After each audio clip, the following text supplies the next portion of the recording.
nuk ka shpresë fare. Dje isha në takimin me pronarët që kishte PD-ja as 30 vetë salla. Është vetëm një zhgënjim. Janë 4 njerëz që mbajnë peng gjithë Shqipërinë, gjithë popullin. Është tur për faqe të zezë që tu besosh akoma se do bëjnë shtetin këta të katërt. Nuk duan, jo se s'bët, nuk duan. Dje zoti Berisha e pranoi me gojën e tij që ligjin 1751, kalimin në pronësi të tokës e ka bërë ai me këmbgulin e tij. Kjo ishte e mirë apo e keq? Është ligji më tradhtar, zotëri. Ligji 1751 është mbi të gjitha ligj tradhtar. Pse? Erdhën nga lufta italo-greke, shtetas grek, siç erdhën kosovarët në kohën e luftës, dhe sot politika e ndyrë kriminale shqipfolse, shqiptare, i ka bërë pronar. Nesër pas nesër i shtohet Oreksi i grekut, i thot kufiri im është deri këtu, se ata janë shtetas grek. Dhe u kanë dhënë pronësi tokën në gjyshit tënë dhe timit të blerë me frangari. Kjo është një skandal që ndodhë vetëm në Shqipëri, në asnjë vend tjetër. Janë vrarë, mos harro, janë vrarë mbi 12.000 vetëm për punën e pronës. Ndërsa nga kjo klasë kriminale janë vrarë 20.000 jetë njerëzish. Nuk janë zoq pule që ngordhin. Jemi vrarë se s'kemi tru në kokë, se i besojmë akoma. Si ka mundësi që ne si shqiptar vazhdojmë duke që se vetë ju e thatë që janë vrarë njerëz, ky 1751 është problem pronat dhe ne pra vazhdojmë të besojmë të mbështesim. Është ligji tradhtar, është ligji anti-ekonomi dhe vllavrasës, ku përçaf familja, vllau me vllain. Ligji 1751 thonë ju përçaf familjet, a? Përçaf familjen. Pse? Vllai që ishte në fshat mori pronë. Unë që isha në qytet nuk mori, sikur se na ka bërë një nën një bab. Më kupton? Kishte diktatura, i ruajti 1.000 Verogja. Unë kam studiuar dhe në arkivin qendror të shtetit dhe statusi kooperativës bujqësore thonte në qoftë se prishen kooperativat, se cili merr tokën e tij. Po jo kështu. Jetoni ku doni, boni çfarë doni. Janë falsifikuar dokument edhe në arkivin e shtetit, zotëri. Kjo është një skandal në vete, që ndodhin vetëm në Shqipëri. Një rast konkret, domethënë që kanë ndërhyrë në arkivin e shtetit dhe kanë tjetërsuar pronat. Po. Falsifikime me shkrim.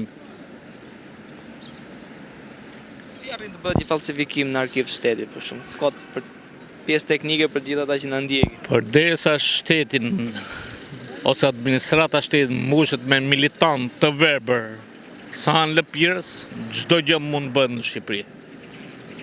Çdo gjë. Jo, për ta kuptuar pak pjesën e saj, si mund të arrish një dokument ta tjetërsosh ose ta ndryshosh? Thjesht hiqet fizikisht apo ndërhyret në jetë? Është bërë ndërhyrje, janë 2 lloj shkrimesh. Dhe zvogluar shkrimin që të mos kalonte njësia me origjinalin. Këto janë çmendëria. Dhe mbi të gjitha përfituesit më të mëdha, se politika më shihet mas Komitetit Musliman, mas ortodoks dhe këtyre. Është bërë nami me pronat, sidomos në Bregdet. Në 29 mars të vitit 2000, jo, në 2000 po, Altun Qela ka bërë 13 vendime, në një vendim me fjalë 13 vendodhje pronash, nga Kepistillos deri në Borsh. Brenda, në një vendodhje pronash 13 vendime. Në një vendim ka bërë 13 vendodhje pronash, nga Kepistillos deri në Borsh. Po këtu s'kemi media me fjalë, nuk i publikojnë. U kam dërguar të gjithë gazetarëve, këtyre moderatorëve të famshëm, që janë bëth lëpirës politikës. Duam përballë klasën politike, pronarët legjitim me klasën politike, në asnjë mënyrë.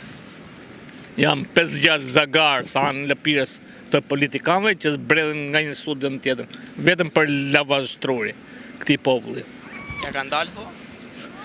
Deri më sot ja kanë dalë. Se çfarë kanë thënë për njëri tjetrin i kanë në arkivat e televizioneve të tyre. Pse si japin? Janë akuzat të ndërsjellta, por ama të vërteta. Sot vion në pushtet, do fus X-in në burg. Sot vion në pushtet, do fus Y-in në burg. Asgjë, bizneset i kanë bashk, trafiqet bashk, çdo gjë bashk. Tur për faqezes. Si mund ta rregullojmë këtë gjë ne tani?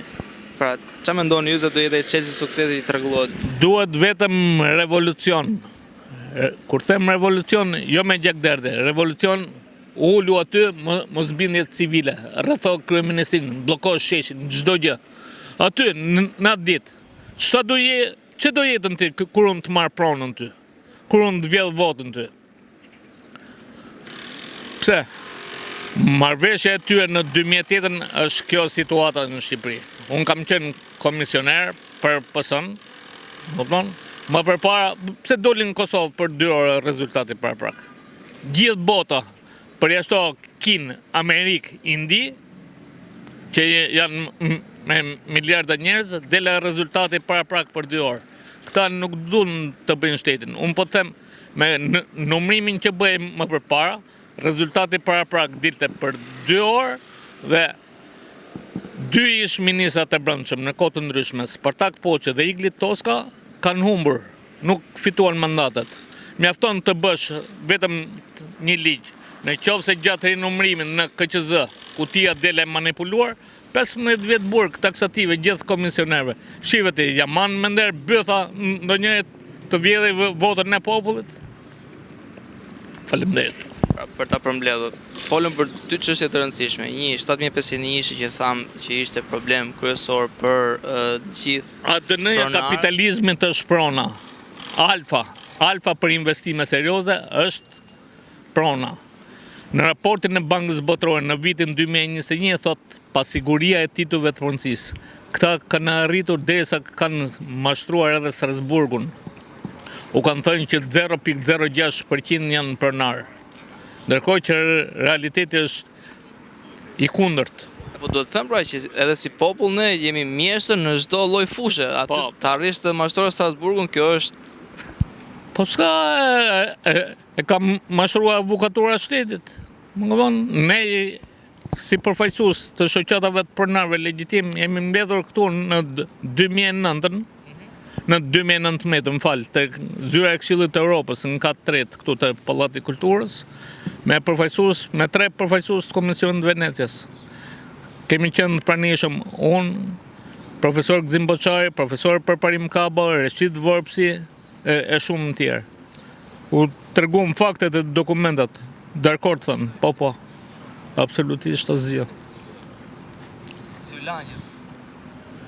Ku di unë, ndofta ky farë kapitalizmi me fjalë mbyllin sytë, blen edhe ndërkombëtarët, se s'di çfarë them më tepër.